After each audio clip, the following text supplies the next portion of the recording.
Thank you all so much for being here. You know, I've said that the best day of every year is the day of commencement, in large part because we get to celebrate the students who have spent 3 years with us. Thank you for that. For the students who spent 3 years with us, but we don't ever get a chance to celebrate the wonderful career and the inspiration of someone who spent 53 years in legal education. So, Bruce, congratulations.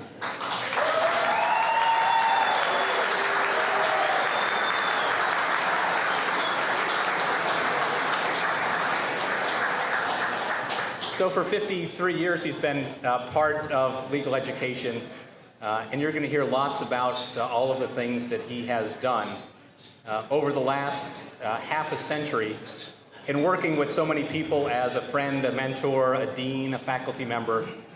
But none of that happens without his best friend, and that's Anne. So Anne, congratulations to you too.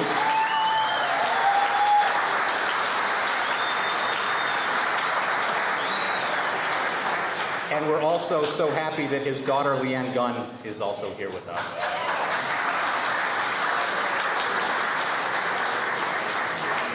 It's such a tribute to Bruce to see so many of our faculty, our staff, alumni, and our former colleagues be able to come back to be able to celebrate with Bruce. So I wanted to take a minute to welcome back a number of our former faculty members who are back with us again: Bob Beatty, Mark Brown, Patrick Longan, Richard Gerson, Bill Eliezer, and Lamar Woodard. Welcome back to campus.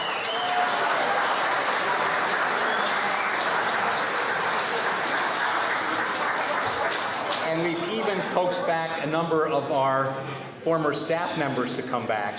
So Debbie Brown, Karen Altieri, Frank Klim, Pamela Burdett, Calvin Christian, Connie Evans, Jan Majewski, Jerry Napa, Louise Petron, and Susan Stinson. Welcome back to you also.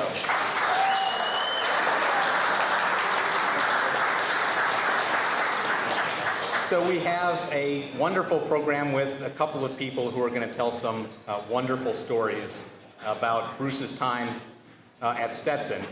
But before I introduce them, earlier this year, we had a conversation with the Florida Bar about Bruce's work over the last 53 years in legal education, and they let us know this week, and today they let us tell you, that they're going to give Bruce in June their highest award, which is the Florida Bar Professionalism Award. So congratulations.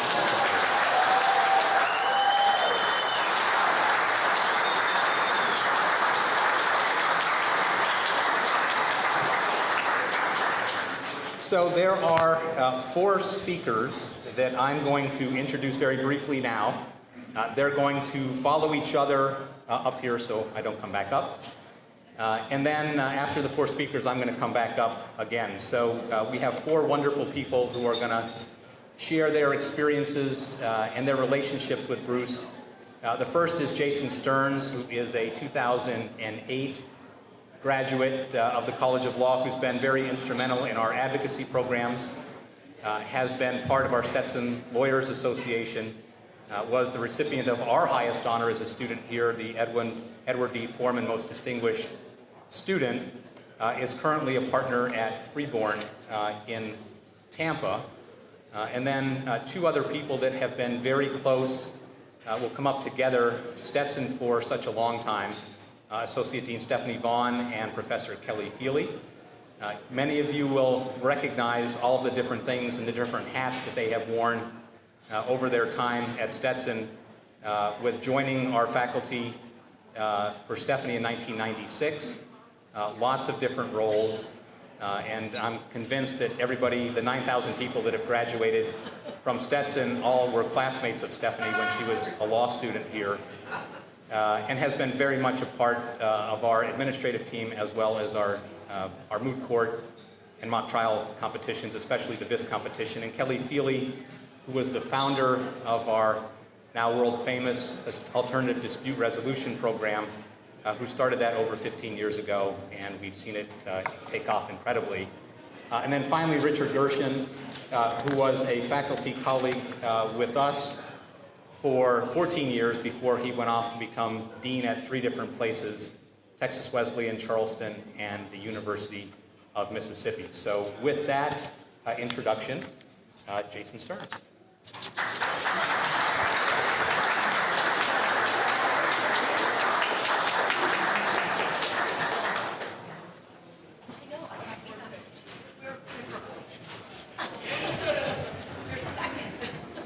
So I was just informed I'm now first, which is fantastic. Thank you, Dean, Professor Jacob, Ann. My name is Jason Stearns, and I had the great privilege of learning from Professor Jacob just over a decade ago. I had a client meeting today in Pinellas County, and those of you guys who travel the bridge know that sometimes it's better to just stay in one county and not dare the traffic. So I stayed here today and did some work in the law library just before this evening's ceremony. And just being around the library, seeing the students, seeing some friendly faces, and just being on campus, it just really reminded me of how special this place is. There was also a palpable sense of stress and fear, so I suspect it's probably exam time. That I don't miss. But this place is great. It's great because of the people like Professor Jacob. I have no idea in the world why I was asked to speak out of the thousands of people that could be here today, but it means a great deal to me, just as you mean a great deal to me, Professor Jacob. Professor Jacob is probably one of the most influential people to ever walk the halls, and I know I'm saying that with a lot of really distinguished folks out there, but I don't think anybody would disagree with me when I say that. This is a man who's devoted his entire professional career to something other than himself. Everybody talks about the Gideon case, because that's the famous case that he lost unanimously, 9-0. But nobody ever talks about Kaufman and the case where the same court appointed him to represent the criminal defendant who was convicted despite being deprived of, arguably, a constitutional right in the Fourth Amendment. Now, ultimately, after a travel across the country, being the dean and professor at several schools, Professor Jacob chose Stetson. We're very grateful he did. And one of the things that I regret as a former student is I have a confession. I didn't take things as seriously or appreciate what I had when I had it. I have a 13-year-old son now, and I think there's a sort of a theme here. You never really live in the moment until you have a chance to look back and reflect. It's not that I didn't try. Frankly, I'm surprised that Professor Jacob didn't stop calling on me when I raised my hand probably every class, either because he didn't want to hear me speak anymore or because I was such an idiot that he no longer wanted to hear the ramblings that came out. But I raised my hand every class. We talked all the time. And there were times where we met in his office, sometimes just to chat, sometimes because I'm an idiot and I lost my book, and Professor Jacob gave me his book. So let me just say a couple other things for some people who weren't here today, who wanted to be here. One of them, Professor Jacob's former colleague, now Judge Mike Allen. Mike Allen was busy this morning donning a robe, holding an oral argument in DC. Unfortunately, that was scheduled and he couldn't avoid it. And then he was in the Chief Justice of the Supreme Court's chambers getting sworn in for the 3rd time as a federal judge. But Mike wanted me to tell everybody here, and specifically you, Professor Jacob, that he thanks you so much for setting the example that he tried to follow. And Bonnie Foreman. I know Josh is here. Many people are here that know Bonnie. Bonnie also wishes very much that she could be here. If you know Bonnie, you know that she has invested a lot of time and resources to this school and to the future of our legal profession. And Bonnie wanted me to thank you, Bruce, for being a good steward of her investment and making sure that her stock has risen every single year. Folks like Aaron Okino and I, and many of the students here, wouldn't be who we are were it not from you. And I guess finally, Professor Jacob, aside from all the rules of law, aside from the criminal procedure, aside from administrative law and all the things you taught us, I thank you for teaching us it's okay to be a champion for those who can't champion their own cause. It's okay to put aside time and find time for people that need the help, even when you just can't manage to find the time for yourself. There's a lot that you've taught us, but more importantly, you've just taught us to be a great people and great lawyers. So thank you, Professor Jacob.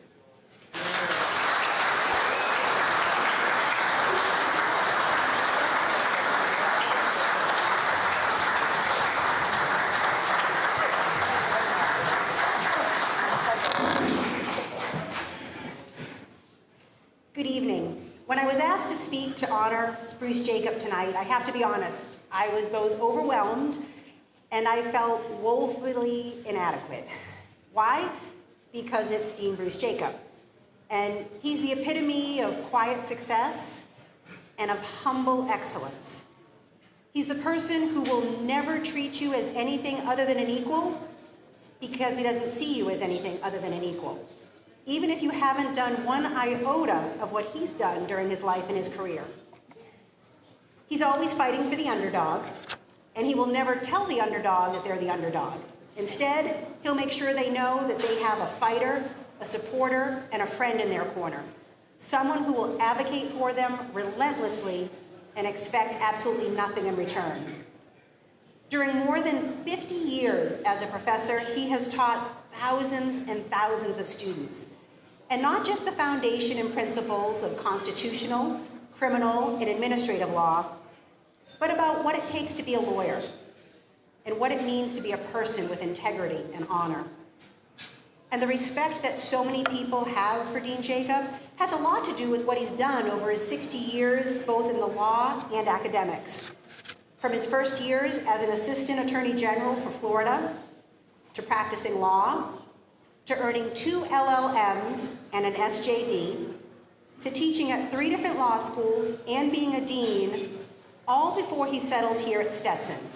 And that's when we became the luckiest of all the law schools, because he landed here in 1981, first as a vice president, then as a dean, and always as a professor. And along this illustrious path, he both established and was involved in legal assistance programs for indigent inmates. He made sure that those people who were underrepresented or unrepresented had a voice. But most notable of all of these accomplishments is how quiet he is about it. He actually seems surprised when other people are wowed by who he is and what he's done. Like, for instance, in 2006 in Tampa, the Inn of Court named itself the Bruce R. Jacob Criminal Appellate American Inn of Court. Or in 2013, Stetson graduates made their class gift the Bruce R. Jacob Scholarship Fund. And then just last week, on his very last day of 54 years of teaching, his class showed up wearing the iconic Bruce Jacob outfit: jeans, a polo shirt, and a navy pullover sweater. And there's actually a picture of that up here to memorialize. It was wonderful. And it happened to be one of the hottest and most humid days that we have had all spring, and they were all wearing their navy pullover sweaters. And despite being colleagues for the past 18 years, and me having some idea of what he's contributed to both the legal and academic fields, I am still in awe of Bruce. I just learned just a few months ago, he's also an accomplished violinist. And he's amazing, absolutely amazing. So I stand here humbly before you, Bruce, Anne, and honored guests, and I want to tell you how incredibly honored I am to work beside you, Bruce, to learn from all of your amazing successes, and to share with everyone here my admiration and pride for just getting to know you. I want to congratulate you on a well-earned and well-deserved retirement, and let you know that we are all better people because of who you are and of everything you've done. Thank you, Bruce.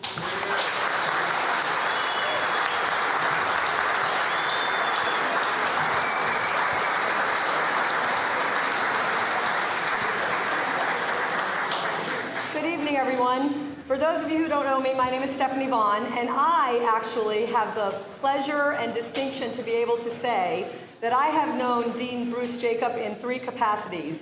So I am very lucky to be able to stand up here before all of you, whom I've probably known in different of those capacities at different times because I've been around a long time. First, he was my dean when I was here at Stetson. So I was able to be witness as a student to this phenomenal man. And second, I was a colleague and have been for quite some time. He and I have been colleagues now for 22 years. Can you believe it, Bruce? And that was very difficult too. Getting to call him Bruce is tricky. So he was always Dean Jacob to me until he finally stopped me and broke me of that habit. But third and most important, I get to consider him a friend. And I believe that the reason that everybody that's here tonight is probably here because of that. Yes, he has inspired thousands of students to be better people. Yes, he has been a colleague to so many of you who are still here with us and who have gone on to different types of opportunities. I'll be able to introduce Dean Gerson in a few minutes, and other things that our colleagues have moved on to. But everyone here is a friend. And I would like to have you take a moment to look around. Because I will tell you, my advocacy friends are going to be frustrated with me because I don't have 3 points tonight. I'm completely off script now. Because I am overwhelmed by the joy and the love in this room because of this man. So take a minute and look around. I'm going to stick on this theme for a minute, Dean Jacob, and then I will leave and introduce you to some other people. But I think you heard earlier that he was one of the most distinguished people that's ever walked the halls of this university. I think Jason said that. Kelly said so many different things about him being just a good person, in addition to all the distinguished things he's done in his career. What I would like to encourage everyone to do is to carry on this legacy.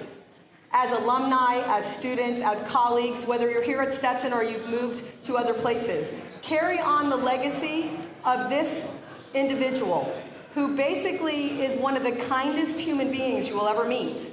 And he is literally the glue that kept this institution together. And I apologize if I'm hurting anybody's feelings out there, but I'm saying it. The glue that has held this law school together for over 40 years.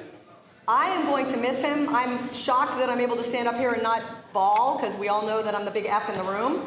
But I would like to say and challenge everyone in the room to pick up a piece of his legacy and a part of what he's done for us, and to carry that on, to be better people, to put others before yourselves, and to stick together and encourage your colleagues and the underdogs of the world, because there's not enough left of us. And I would like to say that I'm going to make a commitment to try to be that person, Bruce. So we thank you.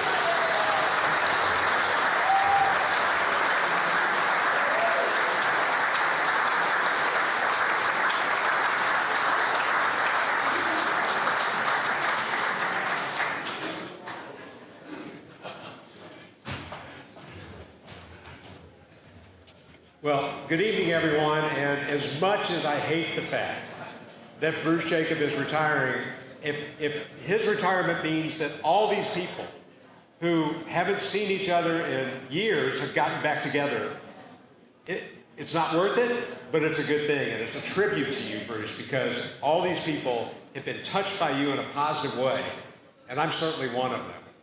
By the way, my name is Richard Gerson, and I had the honor of serving as Bruce's associate dean for 4 years. And the reason I have this yellow legal pad that I made notes in pencil on is because that's how I remember Bruce working late nights with a legal pad, a yellow legal pad and pencil, writing what he needed to do, mostly sending thank you notes to people. And if you coached a moot court team, he would send you a thank you note. If you gave a speech, he would send you a thank you note. If you wrote him a thank you note, he would send you a thank you note. And so, it really, and that says a lot about Bruce. I mean, if I could, and I think other people have said this, I mean, if I could capture Bruce in some way, it would be, he always took the job seriously, but he never took himself seriously. And that was, to me, that's no small thing in that position, to be a dean. Yeah, I was introduced as someone who's been a dean in 3 different places, and that's largely because I haven't been able to hold one of those jobs. But the truth is, every day I was a dean, I thought, what would Bruce do in this situation? I wanted to deal with the situation with compassion. I wanted to deal with kindness, with empathy, but also to have Bruce's work ethic. And I don't think I really lived up to that, but certainly I always tried to. And you were there every day, and I learned so much from you. And in terms of the other, I was on the original schedule as peer, and I'm certainly not Bruce's peer. I feel woefully inadequate. But I do have peers here who have come from all over the country to celebrate this moment with you and Ann and your family, and to thank you for all you've done. And I know that John Cooper, who is in Paris, would also love to have been here if he could have. And it really is, it says that you have affected everyone here in a positive way, and that we all think about great stories that we could tell about you. And so actually I may have to conclude with just one. And it started when I was a young faculty member. I was in my second year. And John Cooper, the other tax person at the time, was in his first year.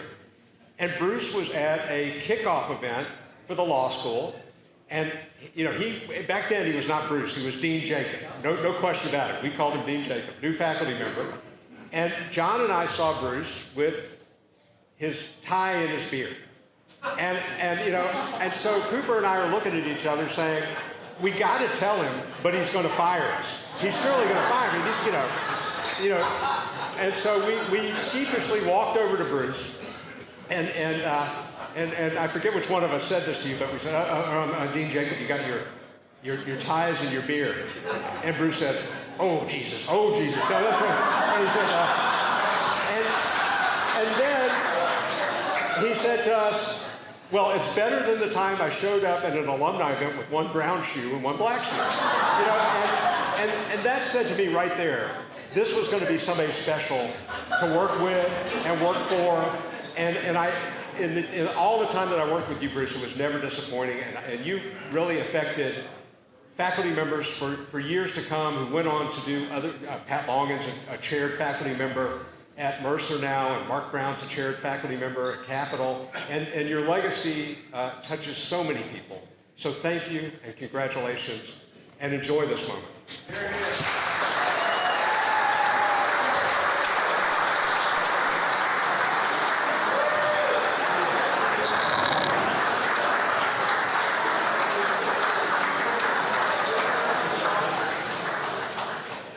So that was fabulous. Thank you, Jason and Kelly and Stephanie and Richard.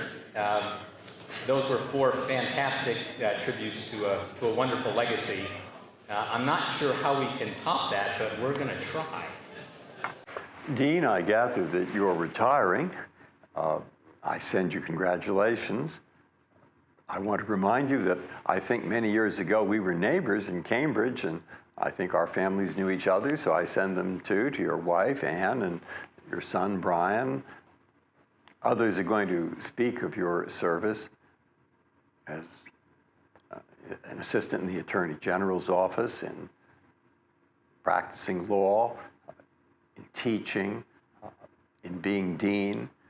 And from all I've heard, your work has been very, very helpful, not just to yourself and the communities, but to the law in general, indeed to the country. And so I join with many, many others in sending you lots of congratulations and thanking you for those years, and saying thank you for a job well done. So thanks to Justice Breyer and also to David Bronstein, who has helped us with working this out with Justice Breyer. Thank you for that. So without further ado, and to the main event, Bruce Jacob.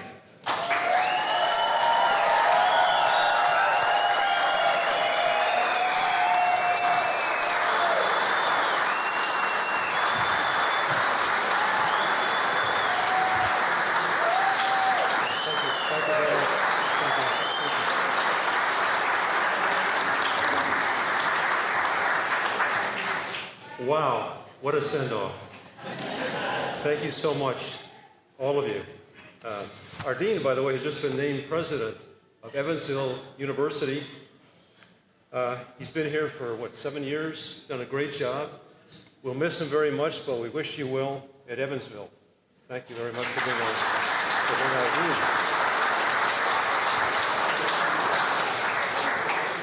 Thank you, Jason. Before entering law school, Jason was in the Navy, served in the Navy on submarines. I don't know if you all knew that.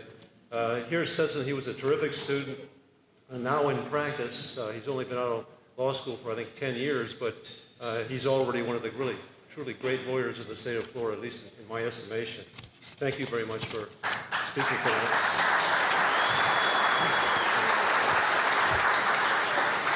And you won't find two nicer people than Stephanie Vaughn and Kelly Feely.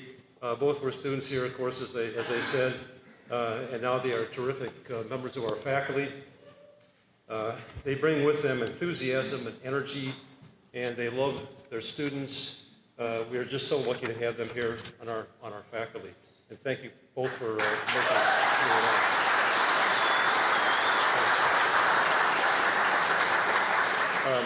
I'll say something about Richard Gerson in just a minute, but thank you. Thank you, Richard.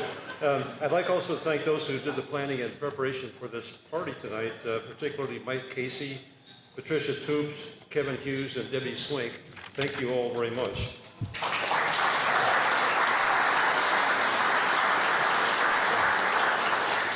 I began here as a first-year law student in January of 1957. I was 21 years old at the time, and I'm pretty sure I was the youngest person on this campus.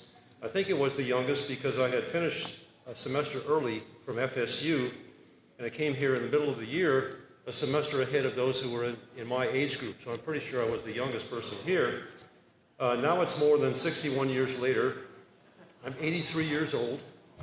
I am by far the oldest person on this campus right now.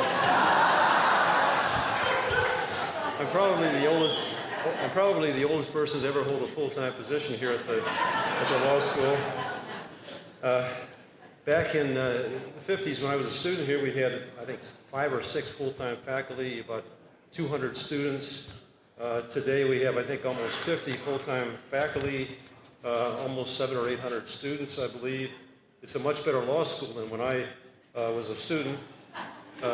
We have a better faculty, we have a fine law review, which we didn't have back in those days, better students, and I'm proud of the progress, very proud of the progress that Stetson has made through these years.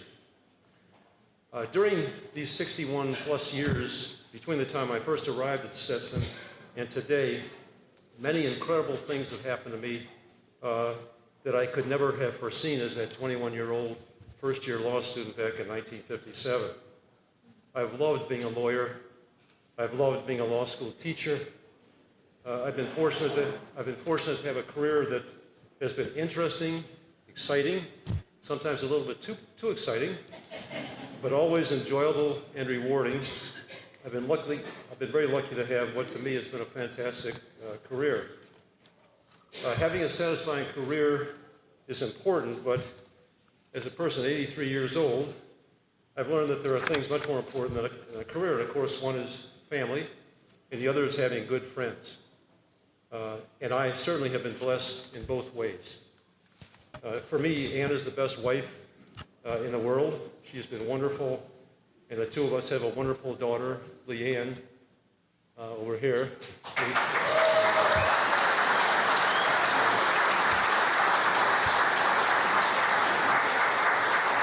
And 2 terrific sons, Bruce and Brian, who unfortunately couldn't be here tonight. They live up north and they work and couldn't get here. And when it comes to friends, I have the best friends in the world, and I feel like all of you are with me right here tonight. At this point in my remarks, as I was preparing to give this speech, I had a list of all of you who had indicated you would be here tonight. And in my speech, I named each one of you and told why each one of you meant so much to me. I did it in categories. For example, one category consists of former students who have continued to be close friends after graduating and now are lifetime friends. Another category was judges who have been very helpful to me when I was dean and have done a lot of good things for us here at the law school. Another category was past faculty colleagues. Another category was current members of the faculty and staff. Another category was alumni who helped me a lot when I was dean and have been great friends ever since that time, and so on. But when Ann saw my speech, she said, Bruce, naming everybody is just going to take too long, and she was right. If I had mentioned each of you by name, the speech would have been too long, so I'm not giving that speech. I am going to make an exception, however, for 5 people, and I hope you don't mind my doing this. Richard Gerson is one of the 5. When longtime faculty member Becky Morgan heard that we were going to have this event, without telling me, she called 4 of our former faculty members and invited them to be here, and they're here. Bob Beatty, who came all the way from Texas with his wife Catherine.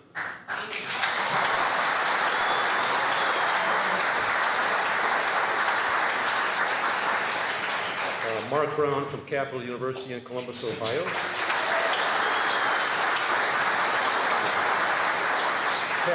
Pat Longan from Mercer Law School. He's here with his wife Gretchen. And of course, Richard Gerson. 3 of the 5 I mentioned were associate deans. Each served for 3 to 5 years, I believe. And I can't tell you how much work they did to help me. What great people they are. I can never repay them for all that they did to help me while I was dean. And Richard was one of them. And thank you, Richard, for representing the group and making that talk just a minute ago. I don't mind the stories. I'd like to finish my remarks with an incident that took place a week ago. Kelly's already told you about it, so I won't be new, but I want to go through it too because it meant so much to me. It was my last class after 53 years. My last class. During this last semester, I got in the habit of wearing blue jeans, a blue shirt, and a blue sweater. Not every day. Of course, we washed the blue jeans. We sent the shirts and the sweater to the cleaner and so on. But I wore them quite a bit. I really liked it. I felt comfortable in that outfit. I really liked wearing that outfit. And in my last class, I stood up to begin teaching. I wasn't being very observant, but one of the students up front said, Professor Jacob, look at what we're wearing. It was dressed like Bruce Jacob Day. Every student out of the class of 75 had that same outfit on. Anyway, it really meant a lot to me. And then with about 5 minutes left in that last class, the door opened. In walked the dean, my wife, Ann, members of the faculty and the staff, and students from other classes. Many of the students also were wearing blue jeans and a blue shirt and sweater. There must have been 200 people in that classroom, and they all sang the song "Happy Trails" to me.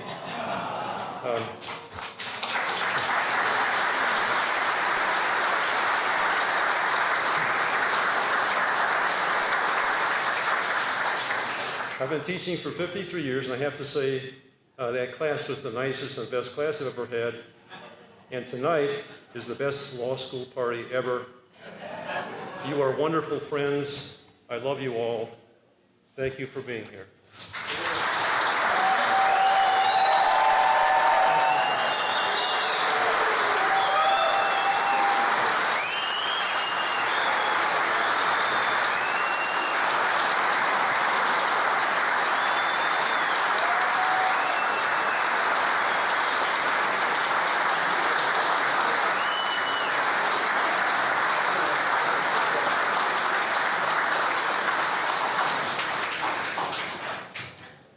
So we have been giving Bruce and Ann lots of gifts, and so we don't want to have a party without doing that again.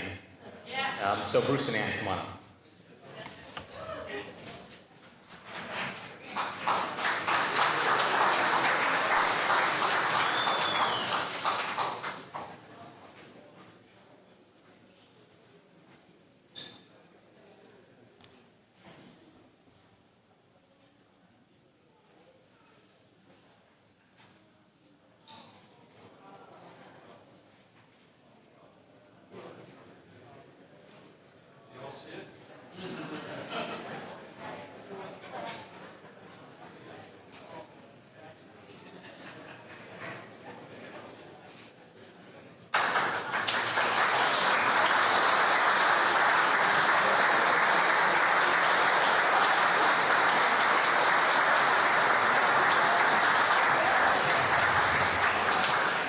right, so the line forms now to go and congratulate Bruce. Congratulations, Bruce, and thank you for being part of Stenson.